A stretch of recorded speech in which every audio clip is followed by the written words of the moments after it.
Hello and welcome back to another episode of Kaluno Gaming playing Satisfactory. So today we're going to be working on the top section of my base right here. And we're just going to dive right in. In this episode we're going to be working on building two manufacturers, both producing heavy modular frames. So in this one, the reason I'm doing two of them and not going completely overboard and doing a ridiculously insane number of them is because I only need a portion of them to start some train platforms, as well as trains, as well as refineries, basically a bunch of stuff, which most of this stuff is pretty easy to build. It's not super crazy. So as you saw the numbers there for the heavy modular frames, we might have to get a few extra things, but we're definitely good on the steel pipe and the encased industrial beam. We might just need to get a little bit more concrete. And all said and done, we're going to have this pipe or belt off the back end of my base here and down into a storage container next to the screws that I have down there. Also, you can see some concrete there in my awesome sink line. We're probably going to end up taking that out, so that way there's just Caterium wire going into the awesome sink, and the concrete from that line will probably be coming up into these manufacturers for making the heavy modular frames.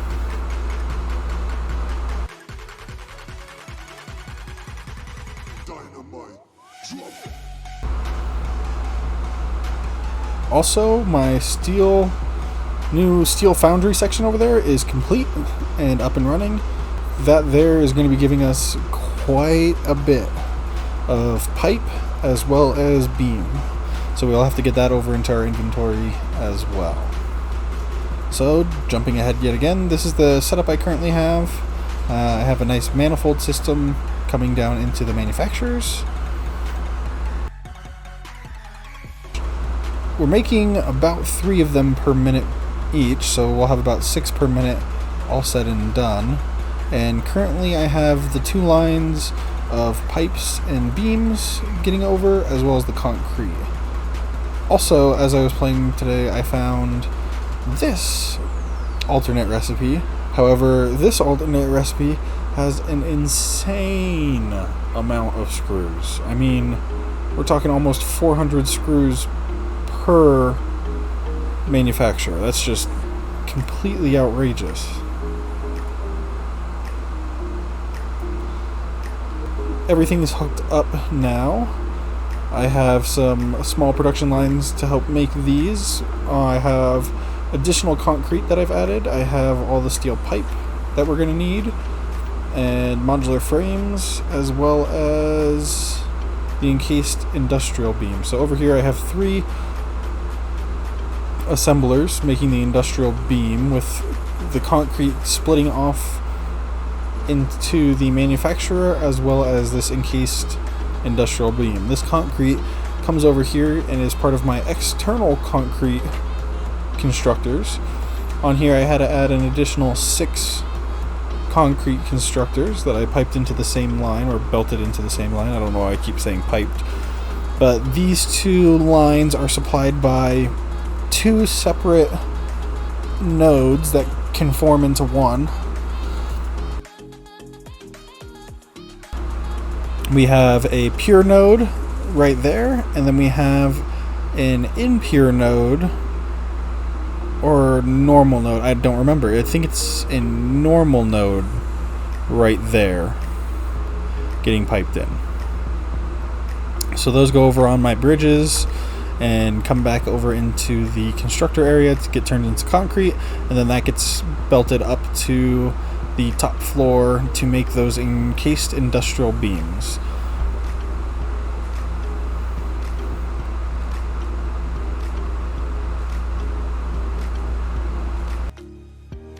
Also then following the steel beam, so I'm overproducing steel beams and steel pipes for this by a long shot. They follow this line right here, they intertwine with the ore that comes in to make them, which I think actually looks pretty darn cool. Which over here in the last episode I asked people to guess how much pipe and how much steel beam I am making per minute. And so we're making 20 per constructor of pipe, and I have 20 constructors, 20 parts times 12, so 240 pipe per minute.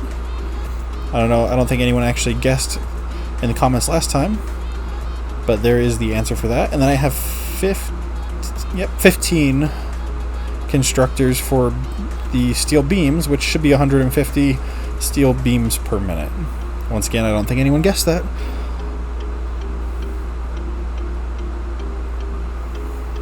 So quite a bit of steel beams and quite a bit of steel pipe. So I need to figure out something to do with that. Most likely I'll have it go through the splitter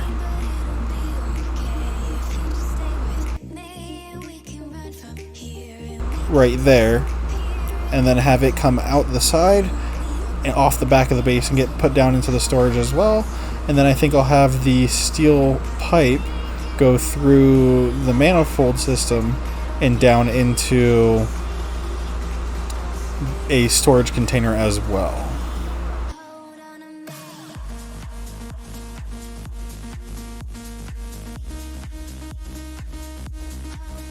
Alright, so moving on, then we also have modular frames. So the modular frames, I have 8 assemblers here making modular frames, which are going to go into the bottom section here. And they're using the reinforced iron plate as well as rods. So the reinforced iron plate I have coming over here to my reinforced iron plate section. So the top of this building is reinforced iron plate.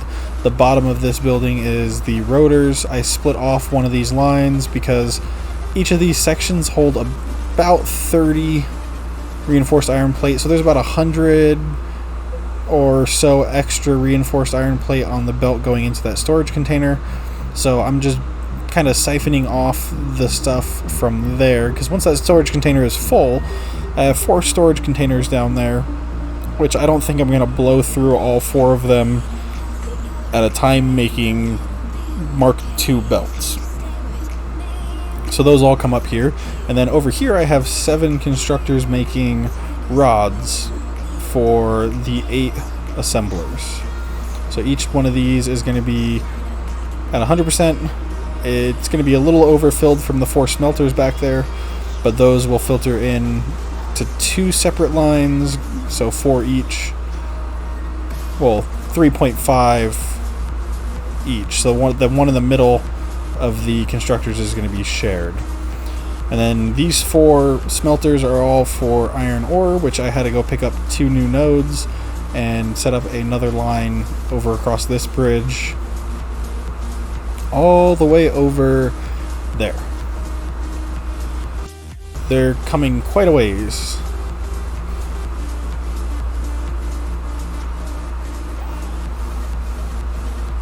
I think the only thing left to do now is power this thing on and see if it works. So the only thing that's missing is this one piece of wire right here, or cable, and it's powered on. So you can see here everything's starting to belt into the manifold systems, going into the assemblers, starting to go into constructors, coming out of smelters, which it looks phenomenal. So the one thing I have to say I really like about this setup that I did is it's actually quite nice to watch. Like, you can kind of just sit up here and watch these different materials get belted across all these different belts to make a specific part. And honestly, I can say that about for this entire game, is that's one of the nicest things about it, is you kind of get a nice relaxing game just watching all of these resources that you've put time and effort into building get piped into different machines to be turned into something else to build something else. I mean, that's the whole premise of the game anyway. But I could honestly sit here and watch this all day.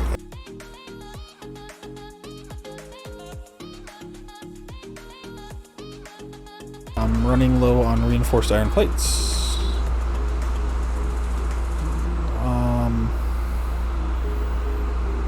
persuade.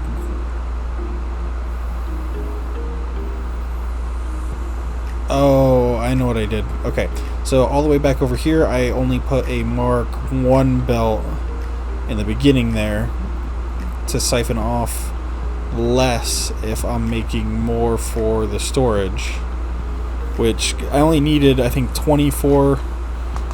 If I did the math correctly, I think it was like 24 or 96. I don't remember, for the reinforced iron plate. How about someone add up 4 assemblers worth of reinforced iron plates and leave it in the comments. See how many that is. That'll be the question for this one. But as those parts are being made, they are going to start filling up this manifold system, and eventually we will start getting heavy modular frames. I'm just kind of watching here to make sure everything is getting into where it's supposed to go. I mean, it should. The belts all go where they need to go, but I'm just making sure I'm not forgetting to turn on any machines. I'm making sure they are producing at the rate that they should be producing, because I usually plan most of this stuff out on paper, and sometimes my math is wrong. The one time I did math for my original coal power plant, I had 1 water extractor per coal generator. Yeah. We'll let some people think about that.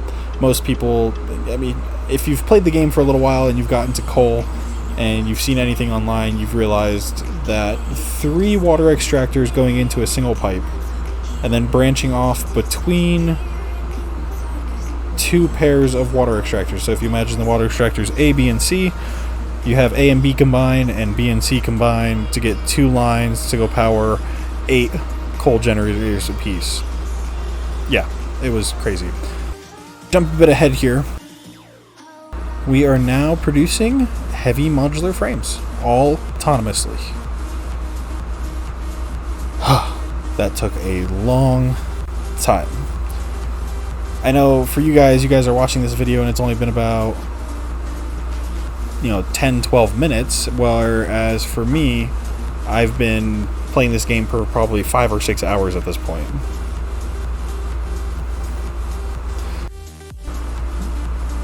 Seeing these heavy modular frames come rolling down this belt is a glorious thing.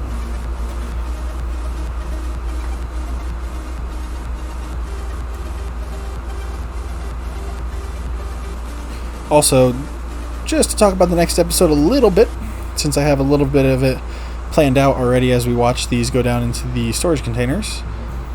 Up on the top of my base, I have room for making motors as well, which I know I'm going to need quite a bit of. So up here, we're going to have room for the motors as well. So we're going to have all of that. And then just as another quick little thing, this was bugging me, so I redid this small section and had the splitter in the middle instead of on the one side, so that more of the machines were turning on. So this is what I was talking about earlier about the math. It works.